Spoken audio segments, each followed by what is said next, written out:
So you're hiring engineers for your team. The right decision or the wrong decision can get you millions or cost you millions. So let's talk about it. You're hiring engineers for your startup. Should you hire freelancers, agencies, remote teams? The wrong decision could cost you thousands of dollars and months of your time and even fail your business. So it's important you choose the right one, and the right answer may shock you. So I've been on both sides. I've hired a bunch of engineers for my own SaaS, and I've also provided a lot of engineers to other SaaS founders. And I've seen all this spectrum of where engineers have done amazing, and then there's legitimate horror stories. I'm here to break down 3 of the most common options for offshore teams: freelancers, agencies, remote teams. Let's get into it. Number 1, freelancers. Freelancers are great for very quick one-off things. When you need something small, incremental done, you just need it as so quickly as possible, as affordably as possible, so you can move on to the next thing. But the issues is actually with their commitment. If you have a freelancer, they're probably doing, and if it's a good one, probably a dozen different jobs at once. So expecting the freelancer to be hyper committed for the long term for your project is going to be a bit of a risk. The other issue is availability. When you need them, if there's urgent tasking, right, you may not get them as soon as you need them. I'll give you a story of a founder who actually contracted with a freelancer to try to do their design guidelines, their branding, and they needed it done within like 3 weeks. And the freelancer completely committed to doing that. He said, no problem, I can handle it. And then after 3 months, they still have not delivered.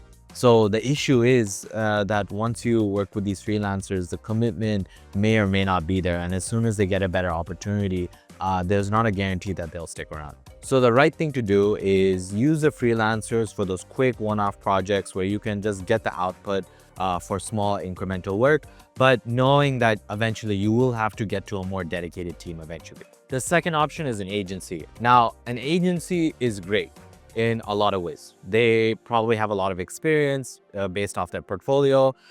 They have a lot of operations and process that will ensure that the delivery is happening in an organized way, and most likely their communications will be great as well. This is if the agency is good. Now, the issue when you get all those benefits is that the agency can also be a lot more expensive. Obviously, they have higher operating costs, but more generally, they are providing at a bit more of a mature stage for their clientele. So if you're a really small startup, you have to think if this is going to be the right financial investment. Now, on one hand, right, you are basically paying what you get. Now, as a small startup, you have to really carefully consider, is this cost worth it for you at your stage? So if you're a small startup, you have to consider, is the cost going to be worth the stage that you're in right now? It can be a little bit of an overkill if you don't need so much structure and process, but ultimately the decision has to be up to you. Because if you need like something extremely high quality as quickly as possible, maybe the agency route will be good because the more likelihood of them delivering on time and to the quality you would want is more likely. So if you're a startup, you have to consider, is the juice worth the squeeze? If you're going to basically be able to afford an agency to deliver the project that you need, if you need something very quick, lightweight, and MVP, maybe a freelancer might be more worth it than going a more heavier route with an agency. A cautionary tale that I have is that when you have a startup, actually a startup that was working with us, they were trying to go for something very MVP. And I told them, listen, actually, these are the costs that we work with.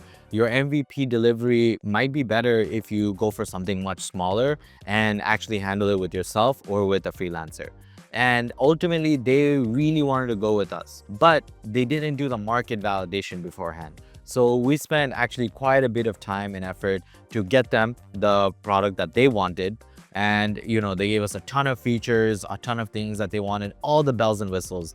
I gave them the feedback. Listen, actually, you know, we need the market validation to prove that this is what we need to ultimately thrive in the market. You need to get that market feedback before making that investment. However, they had an extremely high conviction that this is what the market needs and we really want you to build it for us. So I went ahead and with my team, we built that product, and turns out the market didn't exactly want that.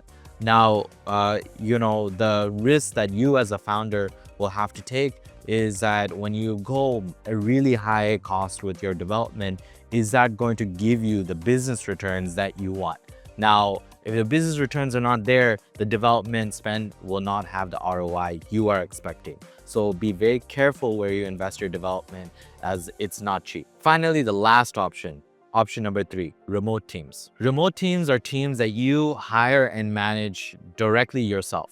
An agency, as I gave the example before, they are managed by other people, but you are contracted with the agency. With the remote team, you are contracted directly with your hires. Now, remote teams are fantastic. If you can find the right people, you can get the cost efficiency, you can actually even work with them directly and build a relationship over the long term. However, it's not simple hiring the right people. If you go to any business leader, any founder, they will always tell you recruitment is the hardest thing and the most important thing to get right. And so, especially as if you're a non-technical founder, trying to recruit engineers, especially in other cultures and other countries, you may be facing a lot of risk. And that may require a lot of trial and error until you get someone right. So as a founder, you have to consider, am I going to be able to recruit the right people for this team? And how much time do I have to actually do that? And how much risk I'm willing to take on? I'll tell you from firsthand experience, when recruiting engineers, it is a thing that you have to actually go very deep into their scenarios, into their technical skill set, their experience. If you close your eyes and roll the dice, more likely than not, you're going to find a lot of trouble in that. The other challenge of hiring your own team is that now you have to manage them. So forget about just recruitment, but once you get them in, you have to continuously, as you would expect if you're an employee anywhere, is that the management is taking care of you. So everything from handling their onboarding, any holidays, any benefits, but also keeping them motivated, engaged, giving them the right size of tasking, being able to coach them where they need to go. These are all things that have to be coming from you, as you are the founder, you are the CEO or the leader in the organization. So my team has hired remote teams for other companies in the past, other startups. And so we had some incredible success stories by basically going into the market and really interviewing over 300 candidates, going through multiple rounds. And ultimately we got down to about 12 engineers and we built a fantastic product with the founder. And the founder went on to go to Y Combinator with their product.